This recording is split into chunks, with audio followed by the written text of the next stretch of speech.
ভাই হিসেব দিন, দুর্নীতি না হয়েছে প্রমাণ করুন, তো তারপর আবার দুর্নীতি তো বিজেপি শাসিত রাজ্যগুলোতেও হয়েছে, তারা তো ঠিক মতো টাকা পেয়ে যাচ্ছে। আমাদের কয়লা বালি চাকরি আবাস যদি না লুট করতো তারা, তো চোর তো বলতে আমাদের কাউকে হতো না। মানে একটা বিচারাধীন বিষয়, আপনারা একদিক থেকে চোর বলে দিচ্ছেন, অনুব্রত চোর, বালু চোর, ও চোর, সেটা কিন্তু বিচারাধীন বিষয়। অন্যদিক থেকে রাজ্যের মুখ্যমন্ত্রী বা ববি হাকিম, মানে রাজ্যের শাসক দলের নেতারা তাদেরকে বীর, আবার বিভিন্ন রকম তকমা দিচ্ছে। তা বিচারাধীন তো, বীরও বলা যায় না, চোরও বলা যায় না। এই চোর তৃণমূল হোক, তাদের তৃণমূল বলতে গেলে এখন আগে চোরটা চলে আসছে কেন? মানুষ তৈরি করে দিয়েছে, কি করা যাবে আর। রোজ যদি কাগজ খুলে না এগুলো দেখতে হতো, রোজ যদি না আমাদের কয়লা বালি চাকরি আবাস যদি না লুট করতো তারা, তো চোর তো বলতে আমাদের কাউকে হতো না। পশ্চিমবঙ্গটা অন্যরকম হতো। এখন পশ্চিমবঙ্গের শীতকালে আমাদের কম্বল বিতরণ করতে হয়। কেন কম্বল বিতরণ করতে হবে ভাই? ব্ল্যাঙ্কেট দিন, কম্বল দিচ্ছেন না। হ্যাঁ, আমি বললাম যে কেন কম্বল দিতে হচ্ছে? যাই যে কোনো জায়গায় স্বেচ্ছাসেবী সংগঠনগুলো করে, কেন দিতে হবে? স্বাধীনতার এতগুলো দিন হয়ে গেছে, অর্থনৈতিক পরিস্থিতিটা কেন থাকে? কেন? মানে এটা তো সত্যি কথাই বলছি। বিজেপি টাকা দিচ্ছে না বলছে, কেন্দ্র সরকার টাকা আটকে রেখে দিয়েছে, তো টাকাগুলো না দিলে কিভাবে মানুষকে দেবে? বাবা আমাকে বলল যে 500 টাকা মাইনে দিচ্ছি, এটা দিয়ে তুই কোথায় যাস? না আমি পড়তে যাই। 500 টাকা কেন? তোর গাড়ি ভাড়া আর টিচারের মাইনে। আমি ধরে নিলাম সে টিউশনি না গিয়ে রকে বসে বিড়ি খাচ্ছে। বাবাকে এসে সামনের মাসে আবার বলছে টাকা দাও, মাস্টারের মাইনে দেবো। বাবা বলছে আগে মাস্টারের যে মাইনে দিচ্ছিস তার হিসেব দে, আবার টাকা নে। এবার সে রকে বিড়ি খেয়েছে, গুলি খেলেছে, গুলতি নিয়ে ঘুরেছে, ঠিক আছে, কার বাড়ির পেয়ারা চুরি করেছে। এবার সেই হিসেব দিচ্ছে না, কারণ কোনো টাকাটাই তো কারুর নয়, প্রত্যেকটাই মানুষের ট্যাক্সের টাকা। আমাদের রাজ্যে বা আমার দেশে জিএসটির যে নিয়মটা হয়েছে, আমাদের মা বোনেরা সাজ পোশাকের যাই কিনুক, আমরা যাই যেখান থেকে জিনিসপত্র কিনি না কেন, শুধু ইনকাম ট্যাক্স, রোজগার, এই সব কিছুর মধ্যে এগুলো যে জড়ো হয়ে যে ট্যাক্সটা হয়, সেটার হাফ রাজ্যে থাকে, হাফ কেন্দ্রে চলে যায়। কেন্দ্র সব রাজ্য থেকে যে ট্যাক্সের টাকাটা পায়, সেটা দিয়ে দেশের সমস্ত গরিব মানুষদের জন্য, যাতে তারা বেঁচে পড়তে থাকতে পারে, একটা করে প্রকল্প তৈরি করে। যেমন সব গরিব মানুষ ঘর পাবে, শৌচালয় পাবে, জল পাবে, 100 দিনের কাজ পাবে। আপনার ইঙ্গিত মোটামুটি ওই 100 দিনের টাকার দুর্নীতি বা এগুলো নিয়ে, ওদিকেই। আর ওই টাকা আটকে রেখেছে বলে তৃণমূল অনেক আন্দোলনও করছে, কিন্তু রাজ্যে তৃণমূলের আন্দোলনটা কেন? তারা যাতে হিসেব না দিতে হয়। মানুষের ট্যাক্সের টাকা, তো আমি তো হিসেব চাইবো বাবা, মানে সেই হিসেবটা তো আমাকে চাইতে হবে, যে আপনি হিসেবটা দিয়ে, এটা তো নিয়ম। কই, ভারতবর্ষের প্রচুর রাজ্যে তো বিরোধী সরকার আছে বিজেপির, সেইখানে তো এই দুর্নীতিগুলো হচ্ছে না, তারা তো হিসেব দিচ্ছেন, পেয়ে যাচ্ছেন। পশ্চিমবঙ্গের সরকারের, তৃণমূল সরকারের হিসেব দিতে এত সমস্যা কেন?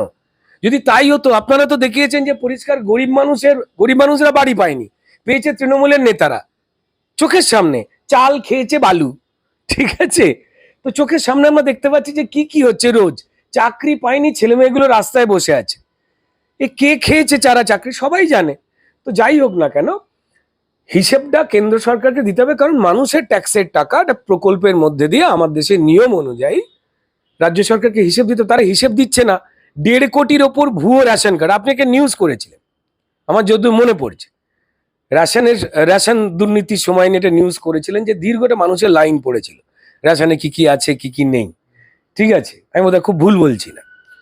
তো সেখান থেকে বেশ কিছু ইনফরমেশন আমি দেখতে পেয়েছিলাম যে মানুষ কি করে হেকলে হচ্ছে, অর্থাৎ মিডিয়াও দেখেছে, মিডিয়াও আমাকে সমৃদ্ধ করেছে। সাধারণ মানুষ সেখানে আন্দোলন করছিলেন বেশ কিছু জায়গায়, যে আমরা কোথায় রেশন পাচ্ছি, পোকা ধরা চাল কেন দিচ্ছে, এগুলো নিয়ে তারা একটা রেশন ডিলারকে ঘিরে ধরেছিল। পরে ওই রেশন ডিলার স্বীকারও করেছিল ভুল হয়ে গেছে, বাকি ভুল হয়েছে মানেই সে করেছিল। এবার আমরা আটার বস্তাও দেখতে পেয়েছি জঙ্গল থেকে পাওয়া যাচ্ছে, তাই তো। তো এই যে যে ট্যাক্সের টাকা, ভাই হিসেব দিন, দুর্নীতি না হয়েছে প্রমাণ করুন, তো তারপর আবার দুর্নীতি তো বিজেপি শাসিত রাজ্যগুলোতেও হয়েছে, তারা তো ঠিক মতো টাকা পেয়ে যাচ্ছে, বাংলা কেন বঞ্চিত?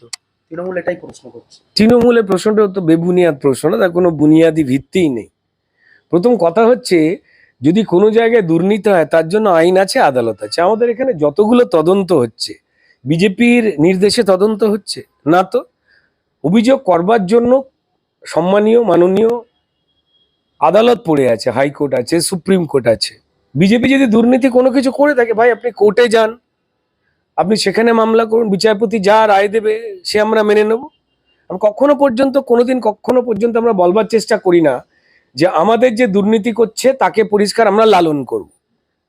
আমরা একটা পিরিয়ড অবধি দেখবার পর থেকে তার উপরে যা বন্দোবস্ত নেওয়া হয় পরিষ্কার সেটা কিন্তু কড়াভাবেই নিয়ে নেওয়া হয়। কিন্তু একমাত্র রাজনৈতিক দল যারা দুর্নীতিবাজকে লালন করবার জন্য তাদের দলনেত্রী বীর বলেন, আমি বলছি না, আপনারাই দেখিয়েছেন, মিডিয়াই দেখিয়েছে, তিনি বীর বলছেন। যারা জেলে রয়েছে তাদেরকে বলছেন অনেস্ট, অর্থাৎ হাউ টু প্রোটেক্ট চোর। দেখুন আমাদের বাড়িতেও খারাপ যে কারণ কি, মানে একটা বিচারাধীন বিষয়, আপনারা একদিক থেকে চোর বলে দিচ্ছেন, অনুব্রত চোর, বালু চোর, ও চোর, সেটা কিন্তু বিচারাধীন বিষয়। অন্যদিক থেকে রাজ্যের মুখ্যমন্ত্রী বা ববি হাকিম, মানে রাজ্যের শাসক দলের নেতারা তাদেরকে বীর, আবার বিভিন্ন রকম তকমা দিচ্ছে। তা বিচারাধীন তো, বীর বা বীরও বলা যায় না, চোরও বলা যায় না, দুটোই বলছে। না দেখুন, সেটা হচ্ছে যে পাড়াতে আপনি পেয়ারা অন্য বাড়িতে ঢুকে ঝাড়তে গিয়ে ধরা পড়লেন, তা আপনাকে কি বলবে মানুষ? সাধু, মহন্ত? বলবে না তো, চোরই তো বলবে। এবার তারপর বিচার হয়ে প্রমাণিত হবে যে আইনিভাবে চোর কি চোর নয়। মানুষের পারসেপশন তো আপনি পাল্টাতে পারবেন না, কারণ মানুষ দেখেছে যে পরিষ্কার সে পায়নি, সে রাস্তায় বসে। তাহলে চাকরি চুরি হয়নি, যে ছেলে মেয়েগুলো রাস্তায় বসে রয়েছে, তাহলে তো বলতে হবে যে চুরি তো ডেফিনেটলি হয়েছে, একটা তো পারসেপশন হয়েছে, দেখতে তো পাওয়া যাচ্ছে চুরি হয়েছে। এবার আদালত বলবে যে সেই চুরিটা, দেখুন আদালতের নিয়মে সবকটা প্রামাণ্য বিষয় হয়, আর এই প্রামাণ্য বিষয়টা বেশ কঠিন আমার দেশে, সেই জন্য অনেকটা সময় নিয়ে কিন্তু বিচার ব্যবস্থা চলে। এবার আমরা জ্বলছি বলে আমাদের একটা ভিতর থেকে জেদ কাজ করে, রাগ কাজ করে, ঠিক আছে। এবার তৃণমূল সারাক্ষণই, তৃণমূল একবারও বলে না যে এরা কেউ চোর নয়। তারা ওই আপনি যে কথাটা বলছেন, এখনো কি বিচার শেষ হয়েছে? তো তাহলে পরিষ্কার ছেলে মেয়েগুলো রাস্তায় বসে আছে কেন, তারা বলুক। তারা কয়লা বালি চুরি হয়নি এটা বলে দিক। এই যে কদিন আগে এসএসসি নিজেই বলে দিয়েছে যে 8,000 চাকরি হ্যাঁ চুরি হয়েছে, নিজের সরকারের নিজে স্বীকার করেছে চুরি হয়েছে। আমরা বলছি কোথায়, সরকার তো নিজে এসএসসি থেকে রিপোর্ট হাইকোর্টে দিয়ে বলেছে যে হ্যাঁ চুরি হয়েছে। এবং আন্দোলন 1-2 দিন নয়, 1000 দিনের বেশি হয়ে গেল, হয়ে গেছে। আমাদের খুব খারাপ লাগে যে যে ছেলে মেয়েগুলো ওখানে বসে রয়েছে তারা হয় মধ্যবিত্ত বাড়ি বা গরিব বাড়ির ছেলে মেয়ে, তারা অন্যান্য কেউ টিউশন করতো, কেউ কোনো জব করতো বা কিছু করতো ছোটখাটো, সেগুলোকেও ছেড়ে দিয়ে এসে আন্দোলন করতে হচ্ছে। একদম এর আন্দোলন করছে বলে তৃণমূল এদের পরিবারের ওপর এই সরকার চাপও তৈরি করেছে, অনেক প্রলোভনও দেখিয়েছে। কিন্তু আমার এই একজন তো মানে রাসমণি ভদ্রমহিলার বোধহয় নাম, আমাদের বোন, সে মাথার চুল কামিয়ে ফেললো। হয়তো মাথা ন্যাড়া করার দরকার ছিল যাদের জন্য তারা রাস্তায় বসে রয়েছে। এই সরকারের লজ্জায় মাথা ন্যাড়া করা উচিত ছিল। একটা মেয়ে, সে তার সম্ভ্রম সেটা বিসর্জন দিল। তো চোরকে চোর বলবে না তো কি বলবে পশ্চিমবঙ্গের মানুষ?